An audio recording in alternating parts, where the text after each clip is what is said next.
Ikinatuwa naman ng liderato ng Kamara ang mga benepisyong hatid ng pagbiyahe ni Pangulong Marcos Jr. sa Germany at sa Czech Republic sa Prague.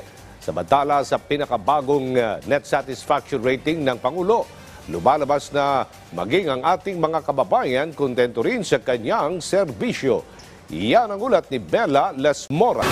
Dahil sa mga Pangulong Marcos Jr. sa kanyang biyahe sa Germany at Czech Republic, libo-libong trabaho para sa mga Pilipino ang nabuksan. Yan ang ipinagmalaki ni House Speaker Martin Romualdez na bahagi ng delegasyon ng presidente roon. Ayon sa House Leader, ikinalulugod niya ang mga benepisyong hatid ng foreign trips ng presidente, hindi lang para sa ekonomiya, kundi maging sa pagpapatatag ng ating diplomatic ties sa iba't ibang bansa. Sa Germany, una nang nagpaabot ng imbitasyon ang kanilang gobyerno sa mga Filipino worker para magtrabaho roon, lalo pat nangangailangan sila ng dagdag 400,000 manggagawa kada taon. Habang sa Czech Republic naman, dinagdagan na rin ang kota sa pagtanggap ng OFWs mula sa 1,000 lang kada taon noong 2018 at naging 2,500 noong 2022, ginawa na itong higit 5,000 simula Enero ngayong 2024 at magiging lagpas 10,000 pa kada taon simula sa Mayo. Git ni Speaker Romualdez, patunay ang mga tagumpay na ito sa pagtupad ni Pangulong Marcos sa pangako niyang pagpapalago sa bansa at pagpapagaan ng buhay ng bawat Pilipino. Bukod dito, ikinalugod din Romualdez ang paghahayag ng Czech Republic ng suporta sa posisyon ng Pilipinas sa isyu sa West Philippine Sea na bunga rin anya ng mahusay na pagsusulong ng Pangulo sa kapakanan ng bansa.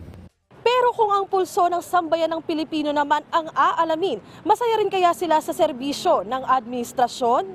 Sa pinakabagong survey ng SWS, tumaas pa sa plus 47 ang net satisfaction rating ni Pangulong Marcos nitong huling quarter ng 2023 kumpara sa plus 44 noong third quarter. Katumbas nito ang good ratings na sumasalamin sa suporta ng mga Pilipino sa pamahalaan.